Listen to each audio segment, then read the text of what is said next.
নমস্কার, আমি তরুণ ঘোষ। আশা করি চা মুড়ি সব নিয়ে বসে পড়েছেন। আমিও যথাসময়ে আপনাদের সামনে হাজির খবরের ঝুড়ি নিয়ে। এখন আপনারা বলবেন যে খবর কি কি আছে, এবারে আস্তে আস্তে বলুন। আমি বলবো খবর তো একটাই, সেটা হচ্ছে আপনাদের দেশের প্রধানমন্ত্রী শেখ হাসিনা আপনারা পাগল করে দিচ্ছিলেন। কবে ফিরবেন কবে ফিরবেন প্রিয় নেত্রী, কবে ফিরবেন? শেখ হাসিনার ফেরার দিনক্ষণ ঠিক হয়ে গিয়েছে। দিনক্ষণ ঠিক হয়েছে মানে ভারতবর্ষের পক্ষ থেকে বলে দেওয়া হয়েছে আপনি এবার চলুন, এবার আপনার যাওয়ার সময় হয়ে গিয়েছে। পরবর্তী ক্ষেত্রগুলো তো আমি আগে বলছি, পরে বলছি। এই তো খবরের ঘনঘটা, আমি তাই তাল পাকিয়ে যাচ্ছে কোনটা আগে বলবো কোনটা পরে বলবো। তা আমার দুর্মুখেরা তো নানান রকম মানে সমস্ত পোস্টের নিচে লিখে পাঠিয়েছে। এখন তাদের দেখার দায়িত্ব হচ্ছে আপনাদের। যখন প্রধানমন্ত্রী যখন ফিরে যাবেন তখন তাদের দেখার দায়িত্ব আপনাদের। এবারে এখন কি কি অবস্থার মধ্যে দিয়ে হঠাৎ এইটা সৃষ্টি হলো দেখুন। আন্তর্জাতিক মহলে একটা ঘটনা তো চর্চা বহুদিন ধরে ভারত ঘটাচ্ছিল কূটনৈতিক মহলে, যার জন্য আমেরিকা পাশ থেকে সরে গেল। আমি অনেক আগে থেকে বলে যাচ্ছি যে আমেরিকা যতদিন না বাংলাদেশ থেকে পা ওঠাবে ততদিন পর্যন্ত কোনো কিছুই হবে না। এখন আমেরিকা আলটিমেটলি পাটা তুলে নিয়েছে, সেটা আপনারাও নিশ্চয়ই বুঝতে পারছেন। ঘটনাক্রমে ভারতের সঙ্গে যে আর্মস ডিলটা হলো তারপরে পরেই ট্রেড ডিলটা এখনো বাকি আছে। ট্রাম্পকে এখন আর দেখছেন ট্রুথ সোশ্যালে আর কোনো রকম কথা বলতে, মোদিকে নিয়ে, বাংলাদেশকে নিয়ে, বা আমরা ট্রেড ডিল নিয়ে, ভারতকে নিয়ে কোনো কথা নেই। একেবারে সব চুপচাপ, এখন মেটো গঙ্গারামের মতো অবস্থা। ট্রাম্পের অবস্থা কিন্তু খুব একটা ভালো ঠেকছে না। আজকে আবার ওই ট্রেড ডিল নিয়ে আজ গভীর রাতে সুপ্রিম কোর্টে মামলাটার রায় আছে। সেই মামলাটা যদি উনি হারেন তারপরে $200 ট্রিলিয়ন উনি যেটা সমস্ত জায়গা থেকে এদিক ওদিক থেকে যে সমস্ত ঝেড়েছিলেন না ট্রেড ডিলের নামে বা ট্যারিফের নামে, সব ফেরত দিতে হবে। তার উপরে নিজের দেশের অবস্থা খারাপ, অর্থনৈতিক অবস্থা খারাপ। প্রতি 9 মাস অন্তর এখন $1 ট্রিলিয়ন করে ধার বাড়ছে। আমেরিকার অবস্থা খুব খারাপ। এই অবস্থায় সিআইএ-কে দিয়ে আবার নতুন করে কোনো কিছু করা মানে ট্রাম্পের পক্ষে সেটা অসাধ্য। তার জন্য সিআইএ তুলসী গ্যাবার্ড আগে থেকে পরিষ্কার বলে দিয়েছেন যে আমরা আর এসবের মধ্যে রেজিম চেঞ্জের মধ্যে নেই। যা করে গেছে আগের সরকার করে গেছে, আমাদের সরকার আর এর মধ্যে নেই। এখন যত আপনার দেশের মধ্যে এই সমস্ত বিরোধী গোষ্ঠী ছিল সেই বিরোধী গোষ্ঠী অনেকটা চুপ। ভারত এখন ঠিক করেছে যে ডিরেক্ট অ্যাকশনে যাবে। একদিক দিয়ে ইনভাইট করবে, একদিক দিয়ে ডিরেক্ট অ্যাকশন করবে। এই যে আপনাদের ওই ওয়াকারুজ্জামান কদিন আগে হেলিকপ্টারে চড়ে ওই চট্টগ্রামের ওদিকে গেছিলেন না? ওখানে কি করতে গেছিলেন? চট্টগ্রামের ওদিকে খবর নিন। এই খবরটা কালকে বলবো, চট্টগ্রামের ওদিকে কি হচ্ছে একটু খবরটাও নিন। এদিকে আবার অনেকজন আবার বলছে যে না না এই খবরটা ভুল। ভুল কি ঠিক? আপনাদের স্বরাষ্ট্র উপদেষ্টা, তাকে গিয়ে জিজ্ঞেস করুন। তাকে একজন জিজ্ঞেস করেছিল, আর এক উপদেষ্টা, আরে কর্তা কি অবস্থা ওদিকে, শুনছি এই সমস্ত হয়ে গেছে। আরে কি পোলাপাইনের মতো কথা কন। খাইছে তো 62 কিলোমিটার, আমি তো বলেছি 52। আপনার স্বরাষ্ট্র উপদেষ্টা তিনি বলছেন 62 কিলোমিটার। কালকে রাত্রিরে ছিল, আজকে সেটা কত হয়েছে সেটা আমি এখনো জানিনি, খোঁজ খবর নিইনি, আমি সারাদিন ধরে এই চক্করে ব্যস্ত আছি। এখন প্রধানমন্ত্রীকে বলা হয়েছিল আপনি তাহলে চলুন, আমরা তাহলে এখন ট্রুপ নামিয়ে দিচ্ছি, আমার ট্রুপ নামিয়ে আমার রেডি আছি, আর ট্রুপ নামানোর পরে আমাদের কাজ আমরা 15 মিনিট থেকে 20 মিনিটের মধ্যে আমরা সেরে ফেলবো। উনি বললেন যে আমাদের দেশের জনগণ আমাকে গ্রহণ করার জন্য কতটা প্রস্তুত সেটা আমি 13 তারিখ আমি দেখে নিতে চাই। মানে 13 তারিখ আপনাদের যে বনটা ডেকেছে, উনি বনটা ডেকেছেন তো আসল উনি, নানক তো কেউ না, নানককে দিয়ে বলানো হয়েছে। তা এই বনটা কতটা সফল হয় তার উপরে উনি বিবেচনা করবেন যে উনি কবে ফিরবেন। উনি চাইছেন, দেখুন 95, সোজা কথা, 95% কাজ ভারত করে রেখে দিয়েছে, 5% কাজ উনি নিজে করতে চাইছেন আর আওয়ামী লীগকে দিয়ে করাতে চাইছেন। এবার আপনারা বুঝে নিন যে 13 তারিখে আপনাদের কিভাবে পথে নামতে হবে এবং হরতালটাকে কিভাবে সফল করতে হবে। ওই জন্য বললাম উঠুন, জাগুন, এবার প্রধানমন্ত্রীকে স্বাগত জানাবার জন্য বিমানবন্দরের দিকে চলুন। এই গেল ওনার কথা, ওনার যে বক্তব্য। এবার আমি সকালবেলা যে ভিডিওটা করলাম তাতে আমি একটা কথা বলেছিলাম যে আওয়ামী লীগের যে সমস্ত কর্মী আছে, নেতা আছে এবং নিরপরাধ মানুষ যাদেরকে জয় বাংলা বলার জন্য জেলে পুরে রাখা হয়েছে, বিভিন্ন হত্যা মামলা দিয়ে, শিল্পী সাহিত্যিক থেকে আরম্ভ করে যারা সবাই রয়েছে, এদের সবাইকে জামিন না দিলে এদের কিন্তু অবস্থা খারাপ। তাই বলেছিলাম আমার টেলিগ্রাম নাম্বার আমি আপনাদের দিয়ে দেব, আপনারা সেটা লিখে রাখবেন। আমার টেলিগ্রাম নাম্বারটাই বলে দিচ্ছি, 9123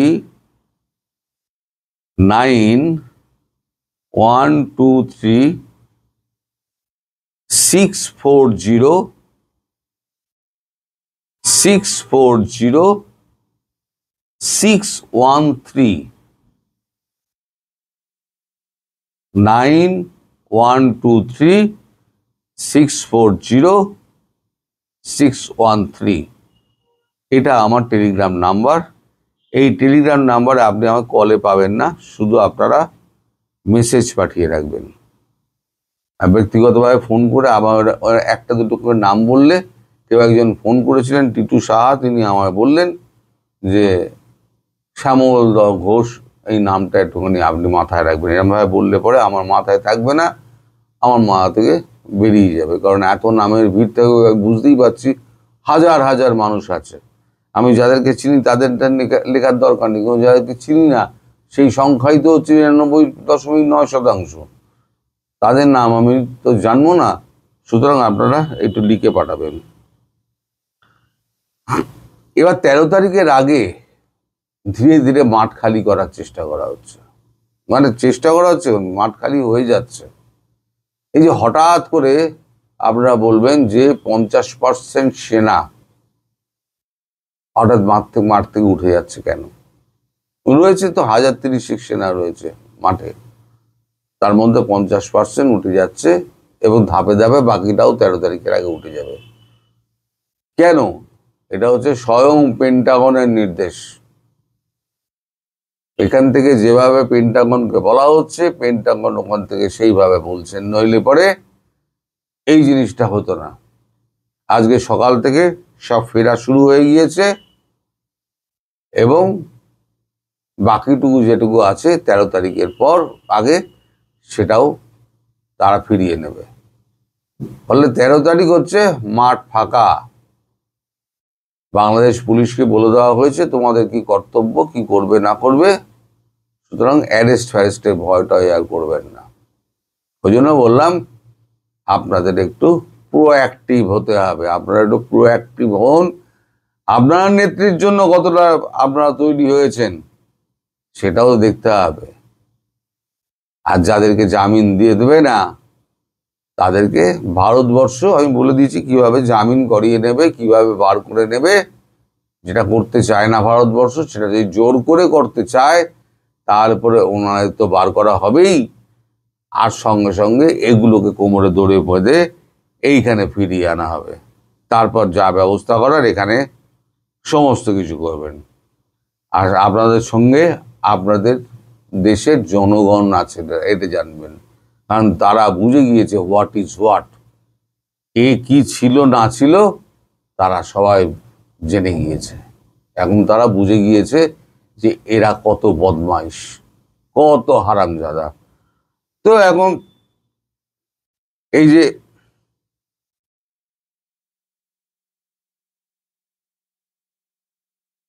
আলী রিয়াজে যাওয়া নিয়ে একটা মানে গোলযোগ ছিল, আমি বলেছিলাম যে একটা নেমন্তন্ন আছে, সেই নেমন্তন্নটা উনি অ্যাটেন্ড করে গতকালকে তিনি ফিরবেন রাত্রিবেলা, গতকালকে রাত্রিবেলায় ফিরেছেন। আমি এগুলোও বলেছিলাম যদি আমার খবর যদি এক বিন্দুও কোনো মিথ্যে হয় তাহলে আমাকে ডবল গুজববাজ বলবেন, আদারওয়াইজ গুজববাজ বলা ছেড়ে দেবেন। আমি যেগুলো বলেছিলাম সেইগুলো একটু মনে করে রেখে দেবেন। আর আমাদের খলিল তো 9 তারিখ যাচ্ছে, আপনারা জানেন। এবার ভারত একটা বলেছিল ওই জাকির নায়েক, যিনি এখানে ধর্মগুরু, মানুষের জ্বালাময়ী বক্তৃতা হয়, ভারতবর্ষ একে অবাঞ্ছিত ঘোষণা করেছে। সে মালয়েশিয়া গিয়েছিল, মালয়েশিয়া সরকারকে বলা সত্ত্বেও মালয়েশিয়া সরকার হস্তান্তর করেনি। এইবার ভারত চাপ বাড়াচ্ছে, মালয়েশিয়া থেকে আমদানিগুলো যখন বন্ধ হয়ে যাবে তখন মালয়েশিয়া গভর্নমেন্টের কিন্তু পেট ব্যথা শুরু হয়ে যাবে। সে ব্যবস্থা করা হচ্ছে। ওই জাকির নায়েকের জন্য মালয়েশিয়া সরকার তাদের ব্যবসার ক্ষতি করবে, বিলিয়নস অফ ডলারের ক্ষতি করবে, কারণ ওখান থেকে প্রচুর পাম অয়েল কেনা হয়, প্রচুর, মানে crore crore barrel palm oil কেনা হয়। সেটা যদি বন্ধ করে দেওয়া হয় এবং অন্য থেকে যদি চীন থেকে নেওয়া হয় বা অন্য দেশ থেকে যদি নেওয়া হয় তাহলে পরে কিন্তু সাড়ে সর্বনাশ হয়ে যাবে। ফলে জাকির নায়েককে ভারতবর্ষ যেখানেই থাকুক তুলে আনবে। আর যদি বাংলাদেশ সরকার জায়গা দেয় তাহলে বাংলাদেশে গিয়ে কি করে তুলে আনতে হয় সেটাও ভারতবর্ষ বলে দিয়েছে। আমরা তো ট্রুপ না হবো, তখন আমরা তুলে নিয়ে আসবো, আপনাদের জন্য আমরা অপেক্ষা করব না। এখানেই আমাদের বিতর্কিত যিনি নায়ক, খলনায়ক বলতে পারেন, বিতর্কিত নায়ক বলবেন, চোরটা চিটিংবাজ ইউনূস নায়ক বলতে পারেন। ইউনূসের এখন অবস্থা খুব খারাপ। এখন শেষ পর্যন্ত বলেছে যে না, একজনের জন্য আমাদের সরকার এত বড় বিপদে পড়বে সে আমি চাই না বাবা, তার থেকে অন্য সরকার আসুক, নির্বাচিত সরকার আসুক, পরবর্তী সরকার আসুক, তখন আপনি আসবেন, তারা সামলাবে। আপনি এই দেশে আসবেন কি আসবেন না এখন আসার দরকার নেই। ফলে ও চ্যাপ্টার ক্লোজ হয়ে গেছে। এবার কিছুদিন আগে আপনাদের বলেছিল না, একটা কাগজে বেরিয়েছিল আদানি সব টাকা শোধ হয়ে গেছে। আমি তো অবাক হয়ে গেছিলাম, আদানি সব টাকা শোধ হয়ে গেল, এত টাকা এসে গেছে বাংলাদেশের হাতে। এখন জানা যাচ্ছে 2 বিলিয়ন টাকা বাকি আছে, 2 বিলিয়ন। আপনাদের দেশ চালাতে গেলে, মোটামুটি সংসার চালাতে গেলে 2 বিলিয়ন টাকা লাগে। সেই 2 বিলিয়ন টাকা মানে আপনাদের টাকায় বা বাংলা টাকায় 2 বিলিয়ন না, 2 billion dollar, sorry 2 billion dollar, billion dollar টাকা নয়, টাকা হলে দিয়ে দিত। 2 বিলিয়ন ডলার আন্তর্জাতিক রেটে চলে, তো বাকি পড়ে গিয়েছে। আদানিকে বলেছিল কিছু টাকা দিচ্ছি, আদানি রাজি হয়নি, কারণ আদানি কাটার জন্য বসে আছে, অনেক ঝগড়াবাতি করেছে, চুক্তি ফুক্তি নিয়ে অনেক টানাটানি হয়েছে। তা টাকাটা আদানি এবার বুঝে নিয়ে নেবে। আর যদি না নেয় তাহলে পরে ইন্টারন্যাশনাল কোর্টে যাবে। এই ধমকটা দেওয়ার পর তখন হাতে পায়ে ধরছে এখন আদানির যে কোনো রকমে আমাদেরকে সুযোগ দেওয়া হোক, ইন্টারন্যাশনাল কোর্টে আপনারা যাবেন না, তাহলে পরে আমাদের অবস্থা খারাপ হয়ে যাবে। আদানি বলেছে 10 তারিখের পর আমি আর করতে পারবো না, বিদ্যুৎ দিতে পারবো না। ফলে যদি 10 তারিখের মধ্যে আপনাদের প্রধানমন্ত্রী না ফেরেন, তাহলে এবারে বুঝতেই পারছেন তার মধ্যে পরিস্থিতি কত চেঞ্জ হবে। দেখুন না, প্রতিদিন একেবারে পরিস্থিতি চেঞ্জ হচ্ছে প্রতিদিন। এখন সেই পরিস্থিতি কোথায় গিয়ে দাঁড়ায় সেটা 10 তারিখে আগে বোঝা যাবে না। প্রতিদিন আপনারা টের পাবেন যে হ্যাঁ একটা কিছু হচ্ছে। মোটামুটি চারদিক দিয়ে ইউনূসকে একেবারে শেষ করে দেওয়া হয়েছে। ইউনূসের আর কিছু করার নেই। এখন ইউনূস চুপ করে বসে থাকবে। এখন কোনো আওয়াজ টাওয়াজ দেখেন, এই যে বীর পুঙ্গবরা যত চেঁচাতো সোশ্যাল মিডিয়ায়, ফেসবুকে, ইনস্টাগ্রামে সব রিলস দিত আর চেঁচাতো, তাদেরকে কচি কাঁচা সাংসদদের দেখতে পান? এই এখন আবার ওই কি বলে নির্বাচন নাটক খেলা হচ্ছে।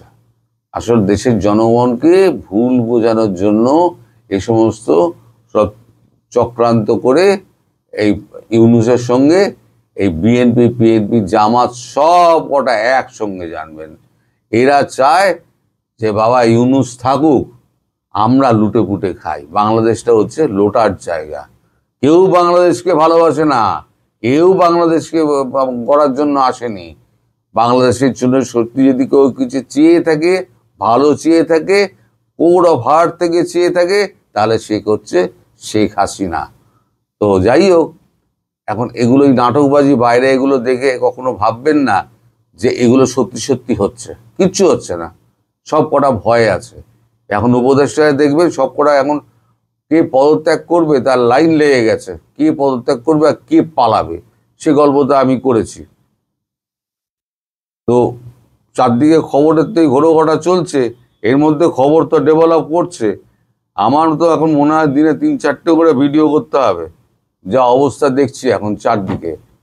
মানে এত এত খবর সবসময় ডেভেলপ করছে, সব সময়। আর আপনারা একটুখানি খোঁজ খবর নেবেন, আপনাদের সেনাপ্রধান হেলিকপ্টারে চড়ে কেন গেছিলেন এতে কি বলে আপনারা বান্দারবন বলে তো, যেটা আপনার উত্তরবঙ্গের চট্টগ্রামের আশেপাশে, ওইখানে কেন গেছিলেন হেলিকপ্টারে চড়ে পরিদর্শন করতে? অনেকটাই চলে গিয়েছে। আমি এখন পুরো খবরটা পাইনি, আমার খবরটা নিতে হবে, খবরটা আমি নিয়ে নেবো খুনি। তবে শেষে বলবো, শেখ হাসিনা দেশের জন্য ব্যতিব্যস্ত হয়ে রয়েছেন এবং দেশে ফেরার জন্যও ব্যতিব্যস্ত। শুধু এইটুকু উনি দেখতে চান যে আপনারা তাকে ফেরানোর জন্য আপনারা কতটা আকুল হয়ে আছেন এবং আপনারা কতটা প্রোঅ্যাক্টিভ, সেটা দেখার জন্যই 13 তারিখের ওই ব্যাপারটা উনি ডেকেছেন, হরতালের ব্যাপারটা। এবার আপনারা রাস্তায় রাস্তায় লাঠি সোঁটা নিয়ে বেরিয়ে পড়ুন। কেউ আপনাদের বাধা দেওয়ার নেই, কেউ আপনাদের অ্যারেস্ট করার নেই। উল্টে যারা অ্যারেস্ট হয়ে আছে তাদেরকে বের করানোর দায়িত্ব ভারতবর্ষের। চা মুড়ি খান আর মজা করে এবার বাড়ি ফেরার কথা চিন্তা করুন, যে যেখানে বনে বাজারে লুকিয়ে আছেন। সবাইকে ধন্যবাদ। সবাই ভালো থাকবেন, সুস্থ থাকবেন, সাবধানে থাকবেন। পরবর্তী ভিডিও যে কোনো সময় আবার দেখা হতে পারে। নমস্কার।